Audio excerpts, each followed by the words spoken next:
ألا تقاتلون قوما نكثوا أيمانهم وهموا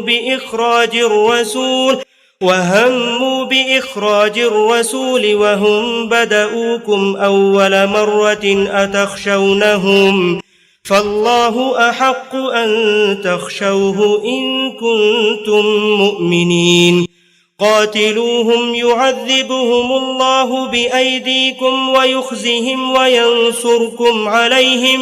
وينصركم عليهم ويشف صدور قوم مؤمنين ويذهب غيظ قلوبهم ويتوب الله على من يشاء والله عليم حكيم۔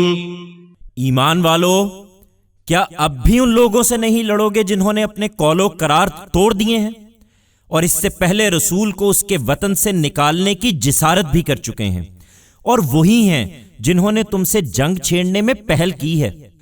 کیا تم ان سے ڈرتے ہو؟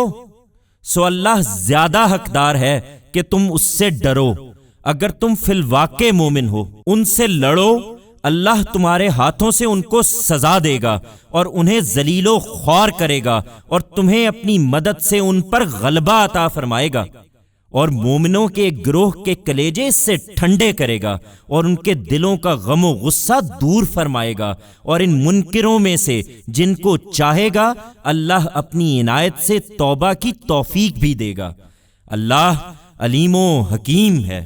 أم حسبتم أن تتركوا ولما يعلم الله الذين جاهدوا منكم ولم يتخذوا من دون الله ولا رسوله ولا المؤمنين وليجة والله خبير بما تعملون۔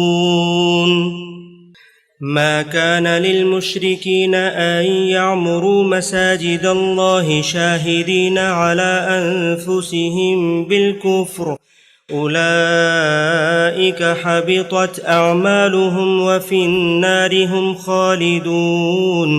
إنما يعمر مساجد الله من آمن بالله واليوم الآخر وأقام الصلاة وآتى الزكاة ولم يخش إلا الله فعسى أولئك أن يكونوا من المهتدين۔ أجعلتم سقاية الحاج وعمارة المسجد الحرام كمن آمن بالله واليوم الآخر وجاهد في سبيل الله لا يستوون عند الله والله لا يهدي القوم الظالمين۔ الذين آمنوا وهاجروا وجاهدوا في سبيل الله بأموالهم وأنفسهم أعظم درجة عند الله وأولئك هم الفائزون۔ يبشرهم ربهم برحمة منه ورضوان وجنات لهم فيها نعيم مقيم خالدين فيها أبدا إن الله عنده أجر عظيم۔ کیا تم نے گمان کر رکھا ہے کہ یوں ہی چھوڑ دیے جاؤ گے؟ درا حال ہے کہ اللہ نے ان لوگوں کو ابھی جانا ہی نہیں جنہوں نے تم میں سے جہاد کیا اور اللہ اور اس کے رسول اور ان کے ماننے والوں کے سوا کسی کو دوست نہیں بنایا۔ یاد رکھو جو کچھ تم کر رہے ہو اللہ اس سے خوب واقف ہے۔ تم انہیں بیت اللہ کے متولی سمجھتے اور اسی بنا پر ان سے ہمدردی رکھتے ہو۔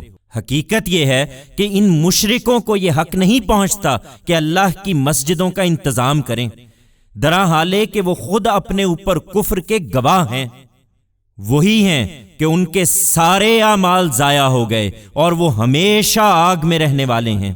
اللہ کی مسجدوں کا انتظام کرنے والے تو وہی لوگ ہو سکتے ہیں جو اللہ اور روز آخر کو مانتے ہوں، نماز کا اہتمام کرتے ہوں، زکوٰۃ دیتے ہوں اور اللہ کے سوا کسی سے نہ ڈرتے ہوں۔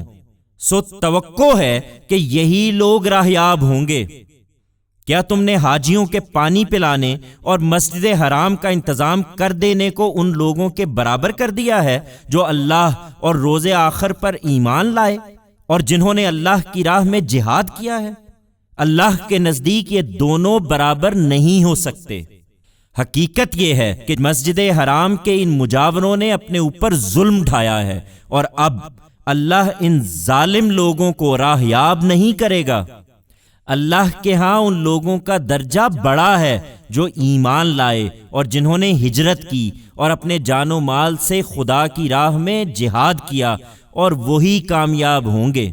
ان کا پروردگار انہیں اپنی رحمت اور خوشنودی اور ایسے باغوں کی بشارت دیتا ہے جن میں ان کے لیے دائمی راحت ہے، وہ ان میں ہمیشہ ہمیشہ رہیں گے۔ اس میں شبہ نہیں کہ اجر عظیم اللہ ہی کے پاس ہے۔ يا أيها الذين آمنوا لا تتخذوا آباءكم وإخوانكم أولياء إن استحبوا الكفر على الإيمان ومن يتولهم منكم فأولئك هم الظالمون قل إن كان آباؤكم وأبناؤكم وإخوانكم وأزواجكم وعشيرتكم وأموال اقترفتموها وتجارة تخشون كسادها ومساكن ترضونها أحب إليكم من الله ورسوله وجهاد في سبيله فتربصوا حتى يأتي الله بأمره والله لا يهدي القوم الفاسقين لقد نصركم الله في مواطن كثيرة ويوم حنين إذ أعجبتكم كثرتكم فلم تغن عنكم شيئا وضاقت عليكم الأرض بما رحبت ثم وليتم مدبرين ثم أنزل الله سكينته على رسوله وعلى المؤمنين وأنزل جنودا لم تروها وعذب الذين كفروا وذلك جزاء الكافرين ثم يتوب الله من بعد ذلك على من يشاء والله غفور رحيم۔ ایمان والو، اپنے باپوں اور بھائیوں کو بھی اپنا دوست نہ بناؤ اگر وہ ایمان کے مقابلے میں کفر کو عزیز رکھیں۔ تم میں سے جو لوگ انہیں دوست بنائیں گے وہی اپنے اوپر ظلم کرنے والے ہوں گے۔ ان سے کہہ دو اے پیغمبر کہ اگر تمہارے باپ اور تمہارے بیٹے، تمہارے بھائی، تمہاری بیویاں، تمہارا خاندان اور تمہارا وہ مال جو تم نے کمایا ہے اور وہ تجارت جس کے مندے سے تم ڈرتے ہو اور تمہارے وہ گھر جنہیں تم پسند کرتے ہو، یہ سب تمہیں اللہ سے، اس کے رسول سے اور اس کی راہ میں جہاد سے زیادہ عزیز ہیں، تو انتظار کرو یہاں تک کہ اللہ اپنا فیصلہ صادر کر دے، اور جان لو کہ اس طرح کے بدعہد لوگوں کو اللہ راہیاب نہیں کرے گا۔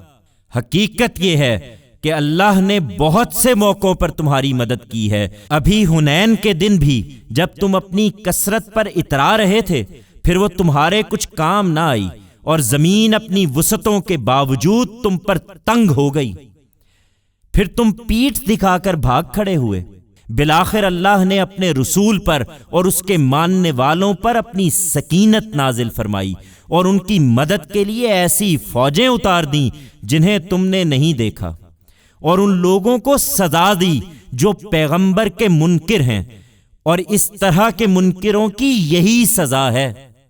پھر اس کے بعد اللہ جس پر چاہے عنایت فرماتا ہے اور اسے توبہ کی توفیق بھی دیتا ہے۔ اللہ بخشنے والا ہے، اس کی شفقت ابدی ہے۔